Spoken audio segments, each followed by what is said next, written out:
Sir ఏ party అధికారంలో ఉన్నా కూడా ముఖ్యంగా ఏపీకి సంబంధించి చూసుకుంటే కనుక ఖచ్చితంగా వైసీపీకి సంబంధించినటువంటి ఐఏఎస్లు ఐపీఎస్లు అనే ముద్ర, ఇప్పుడు మళ్ళీ కూటమికి సంబంధించినటువంటి ఐఏఎస్లు ఐపీఎస్లు అనేటువంటి ముద్ర. అంటే ఒక సీనియర్ ఐఏఎస్గా మీరు చాలా పార్టీల తప్పు ఉంది, అధికారుల తప్పు ఉంది సార్. పార్టీలు ఏంటంటే ఇవాళ కొత్త కాదు, చాలా కాలం నుంచి వాళ్ళ అధికారంలో రాగానే అంతకుముందు పనిచేసిన వాళ్ళందరినీ తీసి పారేయటం, మంచి చెడు విచక్షణ లేకుండా. సమర్థులు నిజాయితీ పరులైనా కూడా అసమర్థులు అవినీతి పరులకి మీకు ఆశ్రిత మీ కులం కారణంగానో, మీకు నచ్చిన కారణంగానో, మీ మాట ఒత్తాసు పలికిన కారణంగానో వాడిని అందులో లెక్కించడం. ఇలా మొదలెట్టేసరికి ఉన్న కొద్దికి పరిపాలన యంత్రాంగం క్షీణించిపోయింది. అధికార యంత్రాంగం కూడా రాజును మించిన రాజభక్తి చూపెట్టి ప్రజల కోసం మంచి పని చేయటం, ధర్మం కోసం నిలబడడం చాలా రిస్క్తో కూడిన పని. నాకేం పోయా, పైవాడికి బాకాలు ఊది వాడి కాళ్ళు పట్టేసుకుని మీరు చూడండి. నిరర్ధకులైన అధికారులు కొందరు పేర్లు చెప్పను, నేను కోపంతో మాట్లాడలేదు, బాధతో మాట్లాడుతున్నాను. ఎవరు అధికారంలోకి వచ్చినా వాడి కాళ్ళ దగ్గర ఉంటారు.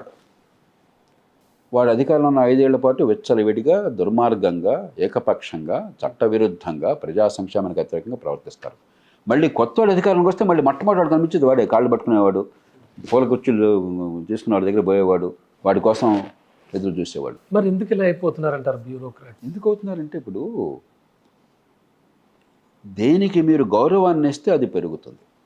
సామర్థ్యానికి, నిజాయితీకి, ప్రజాహితానికి గౌరవాన్ని ఇచ్చారనుకోండి, అలాంటి వాళ్ళు పెరుగుతారు. ఆశ్రిత పక్షపాతానికి, అవినీతికి, మీరు చెప్పిన మాటకి డూడు బస్వన్ అనేవాడికి గౌరవించడం, అలాంటి వాళ్ళు పెరుగుతారు. ఈ దేశంలో ఈ పోటీ పరీక్షల్లో ఐఏఎస్ మరొకటి కావటం అనేది చాలా గొప్పగా, మనం చాలా ఎక్కువగా ఊహించుకుంటున్నాం. దాంతో లక్షలాది మంది పిల్లలు వాళ్ళ జీవితంలో అన్నీ పక్కన పెట్టేసి, వాళ్ళకి ఆసక్తి ఉన్నా లేకపోయినా కూడా దీనికి వెళ్ళటం. ఎంతమంది పోటీ చేసినా కూడా 100 మందిగా సెలెక్ట్ అయ్యే దేశం. అంతే కదా సార్. 15 లక్షల మంది పోటీ పడుతున్నారు, 100 మంది సెలెక్ట్ అయ్యేది. అంటే ఏంటి, 15,000కో 10,000కో ఒకళ్ళు సెలెక్ట్ అవుతున్నారు. మిగతా 9,999 మంది సంగతి ఏమిటి? సెలెక్ట్ అయిన వాడు విజయకరం, వికటాట్టహాసం, వాడు ప్రపంచానికే రాజును అనుకుంటున్నాడు, దైవాంశ సంభూతిని అనుకుంటున్నాడు. సెలెక్ట్ కానివాడు పనికిరాని వాడిని అనుకుంటున్నాడు, నిర్వీర్యం అయిపోయిన అనుకుంటున్నాడు, ఆత్మహత్య బాధపడుతున్నాడు. సెలెక్ట్ అయిన వాడికి ఒక 6 నెలల సంవత్సరంలో జ్ఞానోదయం అయిపోతుంది. ఇక్కడ ఏం లేదయ్యా, నేనే రాజుని కాదు, ఇది ప్రజాస్వామ్యం, ఒక భేద దేశం, ఈ ప్రజలకు బోర్డంత సేవలు చేయాలి, అధ్వానంగా పరిస్థితిలో ఉన్నంతలో మంచి చేయాలి, కష్టమే తప్ప దీనిలో గొప్ప ఏం లేదని అర్థమవుతుంది వాడికి. కొంతమంది ఏమో గొప్ప అవకాశం వచ్చింది, మంచి చేద్దాం సమాజానికని ప్రాణం పెట్టి ప్రాణం చేస్తున్నారు. చాలామంది రాజుల మించిన రాజభక్తిని చూపెట్టి వాడి కాళ్ళు పట్టేసుకుని అవినీతి పరులు కావటము, లేకపోతే వాడి పక్కన చేరేసి మంచి సోకాళ్ళు మంచి పదవులు పొందటము, ప్రజల్ని వేధించుకుతుంటాము, లేదా అలసత్వంతో రాచరికాన్ని అనుభవించడం జరుగుతుంది. 2 ఉన్నాయి. అద్భుతమైన అధికారులు ఉన్నారు, పనికిరాని గాడిదలో ఉన్నారు.